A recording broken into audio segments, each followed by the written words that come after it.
Saya ucapkan selamat datang kepada yang baru pertama kali datang, kepada saudara-saudara yang juga dari luar kota, bagi saudara yang juga mampir ke Tasik dan beribadah, dan terutama saudara-saudaraku jemaat Kaim Tong yang tetap setia, dan mulai bulan Mei ini Anda dan saya akan lebih menghargai ibadah saudara. Tepuk tangan bagi saudara semuanya. Saya bangga, saya bersyukur, saya selalu mengetahui di mana Anda berada, terutama jemaat Kaim Tong. Kalau tidak datang ibadah, saya pasti tahu. Duh, kenapa mesti gitu? Enak di gereja lain, nggak usah dicek. Oh ya? Saudara, tadi kita sudah membaca bahwa di dalam Ibrani pasal 12 itu ada sebuah uraian yang spektakuler, uraian yang splendor, uraian yang penuh kemuliaan, uraian yang agung. Dengan segala keterbatasan kita menangkap di dalam surat Ibrani ini ditolong oleh beberapa kitab, beberapa nabi untuk kita mengerti apa yang dimaksud dengan kerajaan tak tergoncangkan. Dibantu untuk PowerPoint saya.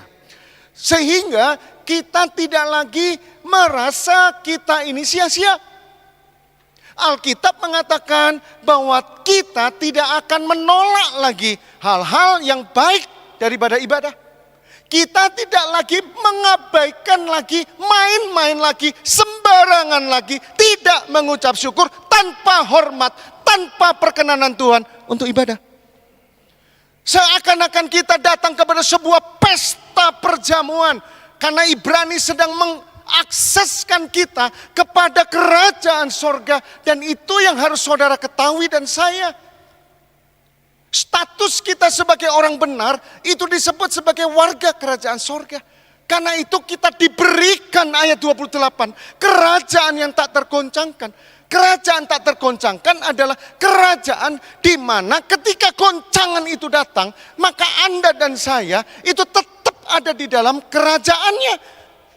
Ketika kita ada di bumi, bahkan sampai kita nanti ke sorga, kita tetap di dalam kerajaannya. Dan inilah yang harus diketahui. Sehingga apa yang dimaksudkan oleh surat Ibrani adalah untuk supaya semua orang boleh datang ke Bukit Sion, boleh datang ke kota Allah yang kudus, boleh datang bukan hanya ke Kaim Tong. Halo, saudara yang dari luar kota dan yang baru, Anda tidak datang ke gereja Kaim Tong saja. Tetapi saudara datang ke Bukit Sion. Saudara datang ke kota Allah yang hidup. Saudara datang bertemu dengan seluruh jemaat-jemaat sulung. Dan saudara datang bersama dengan ribuan malaikat di sorga. Saudara, ini tempat apa? Selama ini kita berpikir bahwa ibadah adalah hanya di bumi. Selama ini berpikir saya ibadah hanya cuma di Mayor Utaria, ibadah bisa di mana-mana. Saudara hanya berbicara tentang tempat residen yang temporer. Saudara tidak berpikir tempat ini ada akses langsung ke sorga. Percaya atau tidak? Ayo kita lihat. Hagai pasal 2, mari kita lihat. Saudara, kitab Hagai akan membantu kita untuk kita mengerti bahwa yang dimaksud oleh Tuhan adalah kerajaan yang tergoncang merupakan sebuah ibadah. Mari kita lihat di dalam Hagai pasal yang kedua, ayat yang ke-4.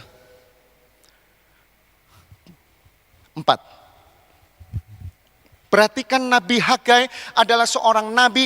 Nah sebentar, penulis Ibrani itu adalah orang yang mengerti tentang hal-hal Ibrani.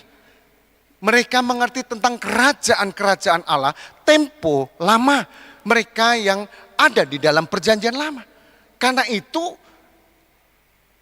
para nabi-nabi perjanjian lama telah memberikan yaitu memberikan nasihat, memberikan firman, memberikan inspirasi untuk penulis mengingatkan kembali kepada jemaat-jemaat yang meninggalkan ibadahnya, jemaat-jemaat yang beribadah dengan tanpa rasa syukur dan mereka tidak berkenan kepada Tuhan. Seolah-olah mereka datang bukan ke Bukit Sion, tetapi mereka datang ke Gunung Sinai. Gunung Sinai adalah gambaran tempat Musa itu menerima hukum dan tidak boleh jemaat datang. Apalagi orang asing, apalagi orang cacat tidak boleh datang ke rumah Tuhan. Dan kabar baiknya rumah Tuhan pertama, kemah pertemuan itu dibangun di Gunung Sinai. Karena itu penulis Ibrani mengatakan, beribadahlah dengan sungguh-sungguh sebab kamu datang bukan di gunung. Karena kamu tidak berjumpa kepada Allah yang menghakimi, Allah yang menghukum, Allah yang menghanguskan, tetapi kamu akan datang ke Bukit Sion. Karena itu Hagai memberikan pertolongan kepada kita. Kita baca sama-sama. 1, 2, 3. Masih adakah? Betul? Saya tanya, apakah saudara bawa Alkitab? Remaja? Bawa Alkitab? Remaja? Bawa Alkitab remaja? Saudara-saudara bawa Alkitab? Boleh dibuka bersama? 1, 2, 3 baca ayat yang keempat atau ayat ketiga? Hagai ayat keempat atau ketiga? 4 ya? 1, 2, 3. Masih adakah di antara kamu yang telah melihat rumah ini dalam kemegahannya semula dan bagaimana kamu lihat keadaannya sekarang? Bukankah keadaannya di matamu seperti tidak ada? Saudara, ada satu masa di mana para nabi itu mencatat satu pergumulan, yaitu bangsanya, tentang status, tentang identiti bangsanya, yaitu ibadahnya, rumah Tuhannya, itu tidak ada artinya. Karena itu kemudian ayat yang kelima berkata demikian, tetapi sekarang kuatkanlah hatimu, dan sebagainya. Tuhan ingin menguatkan hati para pelayan-pelayan, termasuk Nabi Hagai, untuk kembali mengingat. Ingat kembali ibadahmu, ingat kembali rumahmu. Apakah kamu melihat keadaannya sekarang? Lalu kemudian ayat yang ke-7 berkata demikian. Sebab beginilah firman Tuhan, sedikit waktu lagi aku akan menggoncang langit dan bumi, lalu laut dan darat. Aku akan menggoncangkan segala bangsa, sehingga barang yang indah kepunyaan segala bangsa mengalir, akan memenuhi rumah ini dengan kemegahan firman Tuhan semesta alam. Ayat 9 dibaca. Kepunyaankulah perak, kepunyaankulah emas. Demikianlah firman Tuhan semesta alam. Sama-sama. Adapun rumah ini kemegahannya, yang kemudian akan melebihi kemegahannya yang semula. Firman Tuhan semesta alam. Dan di tempat ini aku akan memberi damai sejahtera. Demikianlah firman Tuhan. Apakah kita memperhatikan ibadah kita selama ini? Apakah kita memperhatikan rumah Allah selama ini? Penulis Ibrani memanggil semua orang yang disebut orang benar, yang disebut jemaat sulung, yang disebut warga kerajaan sorga. Orang-orang tebusan Tuhan karena dia menerima percikan darah Tuhan. Tidakkah kamu mengucap syukur dengan mengingat ibadahmu, dengan mengingat rumahmu?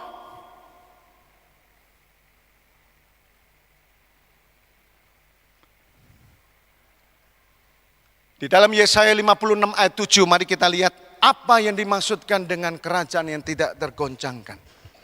Mari kita melihat Yesaya 56 ayat yang ke-7.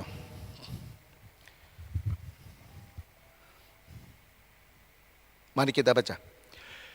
Mereka akan kubawa ke gunungku yang kudus dan akan kuberi kesukaan di rumah doaku.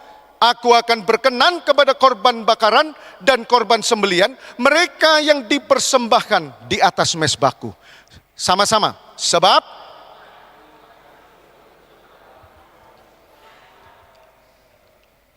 kerajaan tak tergoncangkan berbicara tentang rumah doa segala bangsa.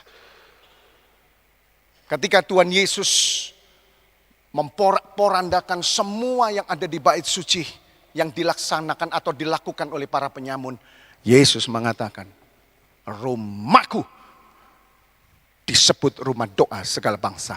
Kamu jadikan rumah penyamun. Saudara, penulis Ibrani menolong kita. Di bulan Mei ini sebelum kita memperingati kenaikan Tuhan, saudara siapkan hati. Saudara siapkan rumah ini gereja. Tetapi ini bukan gereja physically, tetapi spiritually. Anda itu bukan orang Kristen physically, tetapi Anda orang Kristen spiritually. Artinya Anda itu punya identity dan mempunyai akses dengan sorga. Saudara jangan main-main. Karena itu rumah doa ini disebut rumah doa bagi segala bangsa. Artinya mereka yang dibawa ke Gunung Kudusku adalah 2 orang yang dikatakan oleh Yesaya. Yesaya menuliskan tentang kerajaan yang tak tergoncangkan akan terjadi. Ketika itu goncangan akan terjadi. Supaya kerajaanku yang tak tergoncang akan tinggal tetap. Dan semua yang tidak dikatakan kerajaanku akan tergoncang. Siapa yang akan datang ke rumahku? Siapakah yang akan berdoa bersamaku? Saudara, Yesaya sudah menangkap, memberitahukan kepada penulis Ibrani. Ada tipe 2 orang yang akan datang di rumah doa. 1 adalah orang asing. Orang asing adalah orang non pilihan. Bukan orang Israel, bukan terpilih. Orang-orang asing adalah orang-orang yang tanpa pengenalan kepada Tuhan. Tetapi Tuhan berkata, orang-orang asing itu selama dia memelihara sabatku, selama dia beribadah, maka aku akan berikan keselamatan. Yang kedua, orang-orang yang kebiri, orang-orang yang memberikan dirinya dikebiri kemaluannya.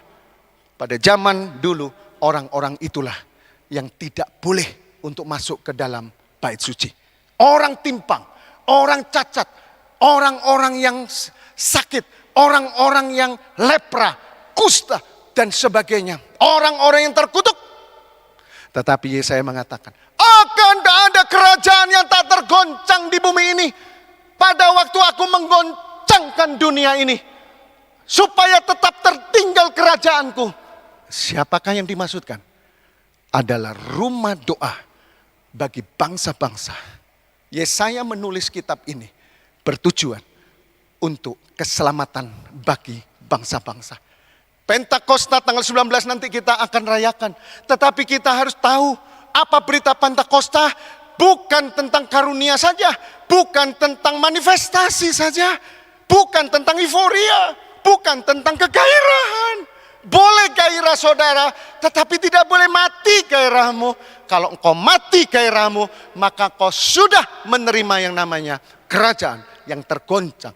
Orang-orang yang percaya, dia tidak akan tergoncang. Kenapa? Karena dia menerima Roh Kudus dan dia menerima kuasa kerajaan untuk menjadi saksi sampai ujung bumi. Saudara, keselamatan bukan hanya untuk kita. Di bulan Mei memperingati kenaikan Tuhan dan memasuki Pentakosta, saudara diingatkan melihat keadaanmu. Tugas saudara dan saya bukan untuk keselamatan saudara saja, tetapi tugas saudara pikirkan ujung-ujung bumi, ujung keluargamu, ujung saudaramu ke-6, saudaramu ke-3, saudaramu ke-5. Saudara, hari ini kakak saya mengandalkan mesin. Satu perdebatan dengan saudara karena kita semua sayang kakak. Sebagai orang yang percaya akses sorga kakak ini bersama. Tetapi saya ada saudara kembar. Saya ada masih 3 bersaudara lagi. Semua ada 5. Karena itu memutuskan, kalau ada pertolongan Tuhan, maka biarlah mesin ini diubah sama Tuhan. Tapi sesungguhnya kakak saya secara physically dokter sudah bilang, apa yang menjadi kebanggaan saya? Apa yang menjadi sukacita daripada warga kerajaan sorga? Bukan melihat bahwa mereka hanya sakit. Kemudian kita percaya Yesus. Itu sudah bagus. Tetapi ingat kakak saya di dalam keadaan koma. Saya mengerti firman ini. Dia sedang beribadah dengan ribuan malaikat. Karena itu kita tidak boleh memandang sekali-kali orang-orang yang adalah ujung keluarga kita. Kakak saya masih adalah kakak terakhir walaupun nomor 1 yang terima Yesus. Saudara diutus untuk saudara pergi ke ujung keluargamu. Tidak usah ujung ke dunia, ujung keluargamu, ujung kantormu, ujung temanmu. Berapa banyak temanmu yang ujungnya belum percaya kepada Tuhan. Sebab rumahku akan disebut rumah doa bukan untuk kaimtong, tetapi rumah doa untuk bangsa-bangsa. Karena itu rumah doa itu disebut rumah keselamatan. Siapa yang akan diselamatkan? Mereka yang asing, mereka yang dikebiri. Saudara, siapakah saudara? Apakah saudara orang-orang yang layak diselamatkan? Sama sekali. Kita bukan orang pilihan. Kita bukan orang yang dipilih. Tetapi hanya oleh darah percik daripada Yesus. Kita menjadi anak Allah. Karena itu kita diberikan akses, diberikan yaitu kesempatan untuk kita beribadah, menikmati yaitu persekutuan dengan sorga. Rumah doa disebut rumah kebenaran. Dikatakan di sini oleh Yesaya bahwa Tuhan akan menyatakan bukan hanya keselamatan, keadilan, kebenaran. Saudara, di Tasikmalaya saya masih menjumpai orang-orang yang masih kena narkoba. Sahabat saya masih menjumpai orang yang masih luntang-luntung di jalan. Sahabat saya masih menjumpai orang yang hanya bisa makan 1 hari. Sahabat saya tidak merebut jemaat orang. Tapi saya mau menjadi sahabat bagi seluruh jemaat. Termasuk Bethel, termasuk Empang, termasuk GGP, semua. Dan saya masuk Bamak untuk saya menjadi sahabat bagi orang berdosa. Tuhan akan menyatakan keadilan.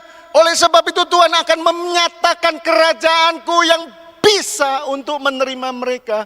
Kerajaanku yang terbuka untuk orang-orang yang cacat, orang-orang timpang, orang-orang narkoba, orang-orang tidak menikah, orang-orang yang gagal pernikahan, orang-orang yang mengalami yaitu abuse atau penolakan atau mungkin penyalahgunaan obat dan sebagainya. Itu orang-orang yang akan diselamatkan. Itu yang Tuhan mau. Rumahku akan disebut rumah doa bukan untuk kita, tetapi segala bangsa. Mereka adalah orang asing.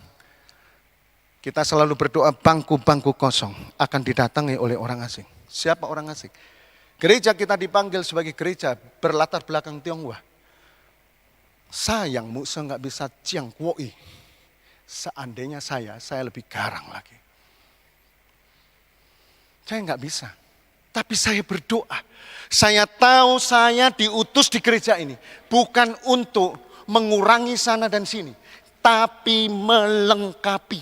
Gereja ini gereja berlatar belakang Tionghoa. Karena itu saya percaya. Orang-orang asing. Tidak tahu dari Taiwan, dari China, dari Filipina. Orang-orang itu akan datang masuk ke tempat ini. Dengan mata iman, dengan keyakinan. Tidak ada orang yang ingin menjumpai sesuatu yang biasa. Tetapi ketika kita tahu bahwa ada akses kita di sorga, maka semua orang yang datang ke tempat ini pasti suka. Sekali lagi kita tidak mengikuti teologi, yaitu kita mendatangkan hadirat Tuhan. Tidak. Hadirat Tuhan akan terjadi ketika Anda dan saya mengerti firman Tuhan. Anda bisa mengerti, Anda bisa mengalami karena Anda percaya akan firman Tuhan. Karena itu saya tidak percaya pujian ini yang menyentuh, pujian itu yang menyentuh. Enggak. Orang yang siap dijamah sama Tuhan adalah orang yang mengerti dirinya orang asing. Tapi saya diselamatkan. Saya dulu cacat. Saya dulu itu gagal pergaulan. Saya dulu itu gagal menjadi orang baik. Tapi saya toh diterima sama Tuhan. Rumah doa bagi segala bangsa adalah rumah kemuliaan. Yang terakhir saudara. Next. Kerajaan sorga berbicara tentang sebuah keagungan. Tidak akan pernah sia-sia. Rasul Paulus mengatakan, hendaklah kerajinanmu jangan kendor. Biarlah rohmu menyala-nyala. Dan latreia. Saudara, itu nas apa? Itu bukan nas pelayan. Saudara terus-menerus mengukur dirimu dengan kemampuanmu, kerajinanmu. Toh kalian tidak bisa rajin selamanya. Toh kalian tidak bisa ke gereja selamanya. Toh kalian juga terhalang untuk kita boleh benar di hadapan Tuhan. Amin atau amin? Jadi maksudnya apa? Rasul Paulus menasihatkan kepada Timotius, ibadah itu menguntungkan. Jangan kamu dengarkan tahyul daripada nenek moyang. Jangan kamu latihan badani, sebab latihan ibadah mengandung kekekalan. Saudara, itu bicara apa? Bicara karunia? Bicara penumpangan tangan? Enggak. Saudara, itu yang disebut dengan permanen dan berkelanjutan. Saudara harus mengerti. Kita datang kepada Bukit Siong. Kata datang itu adalah artinya kita memiliki akses di bumi sampai di surga. Kita memiliki akses permanen. Saudara tidak setia, Tuhan tetap setia. Saudara ya tidak mendengar firman, Tuhan tetap berfirman. Kecuali saudara menolak Roh Kudus. Saudara, begitu baiknya Tuhan. Tapi marilah di bulan Mei ini, saudara Hagai mengingatkan, Yesaya mengingatkan. Pikirkan ibadahmu. Pikirkan rumah Allah. Pikirkan kota Sion. Anda bukan datang ke tempat yang fisik di Tasikmalaya. Tapi ketika Anda beribadah, sepakat bersama di dalam nama Bapa, Putra, dan Roh Kudus, kita sedang ada di Bukit Sion. Kita berada di kota Allah yang hidup.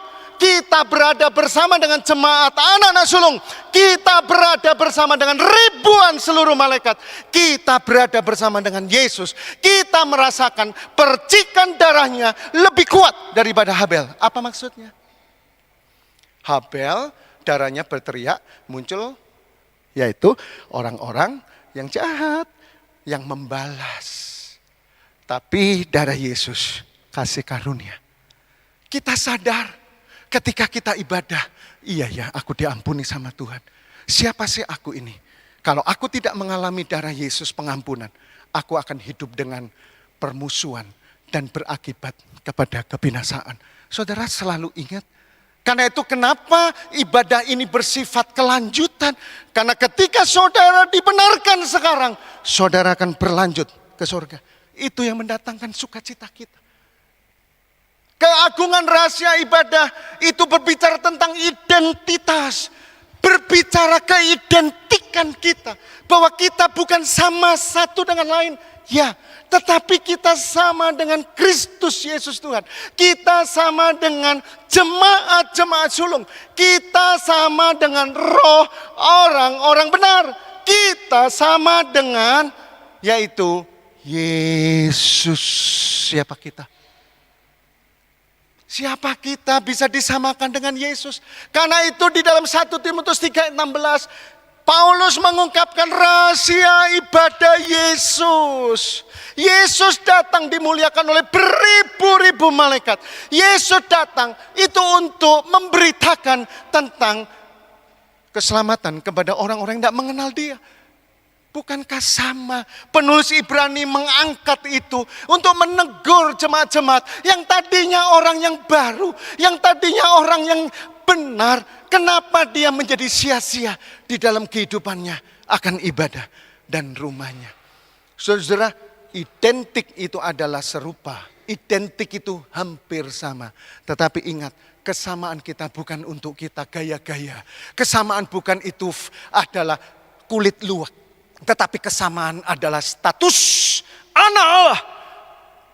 Kita adalah anak Allah. Kita adalah jemaat sulung. Kita punya identitas, saudara. Kita punya identitas. Dan salah satu identitas buat orang Israel adalah rumah Allah. Karena itu perlu diperhatikan mulai bulan Mei ini. Perhatikan ibadahmu. Perhatikan rumah Allah. Karena rumah Allah ini adalah identitas saudara. Yang membuat saudara punya hak istimewa. Untuk saudara bisa bertemu dengan Allah yang hidup. Allah yang menghakimi. Allah di dalam Yesus. Perantara perjanjian baru. Yang darahnya menyucikan kita saudara. Sehingga melalui Yesus kita sekarang berada di sorga. Bukankah kita masih ada di sini Musa? Iya, tapi dengan iman kita di sorga. Saudara, mengapa kita cinta mamon? Kenapa kita cinta dunia? Karena kita tidak pernah cinta rumah Allah. Yesus berkata demikian. Cintaku atas rumahmu menghanguskan aku. Saudara, bagi orang Israel, bagi perjanjian lama Allah menghanguskan itu menakutkan. Tetapi bagi kita, cinta kepada rumah membuat aku gak tahan Tuhan. Membuat aku hangus. Membuat aku diambil olehmu. Membuat aku menjadi korban persembahanmu. Yang terakhir saudara. Sebelum kita masuk perjamuan kudus, silakan WL masuk semuanya, pemusik. Dalam bulan Mei ini, saya bersama hamba Tuhan, saya akan bekerja keras. Saya akan mempersiapkan WL, singer, saya akan mempersiapkan gereja ini, pemain musik, multimedia, semua saya persiapkan untuk menjawab panggilan ibadah. Saudara, kalau kita memiliki akses dengan sorga, apakah saudara tidak mengucap syukur? Banyak orang gak bisa ke sorga. Nanti mudah-mudahan. Kita enggak. Kita pasti. Sekarang kita permanen anak Tuhan. Tetapi to be continue nanti di sorga. Apakah sama Musa? Enggak. Di sana kemuliaan dalam kesucian. Di sini kemuliaan dalam disempurnakan. Saudara dan saya harus menginginkan orang yang melatih dirinya ibadah. Orang yang melatih ibadah. Orang yang melatih ibadah terus. Apapun keadaanmu, Anda ibadah. Anda ibadah. Saudara, latihanmu akan menjadi kekekalan. Berkelanjutan sampai ke surga. Karena itu setiap kali datang ibadah, jangan main HP. Itu berhala. Saudara, ucaplah syukur. Katakan kepada Tuhan gini. Seandainya saya tidak punya apa-apa. Sekalipun dagingku dan hatiku habis lenyap. Engkau tetap selamanya buat aku. Saudara, yang menyenangi, yang menyukai saudara bukan HP. Yang mencintai saudara bukan uang. Kalau saudara cinta uang, itu salahmu sendiri. Yang cintai saudara, Yesus. Harusnya Anda cinta Yesus. Karena Yesus yang ada di sorga. Dia akan menunggu kita untuk berjumpa. Karena itu, beribadahlah dengan hormat. Dan menyenangkan Tuhan.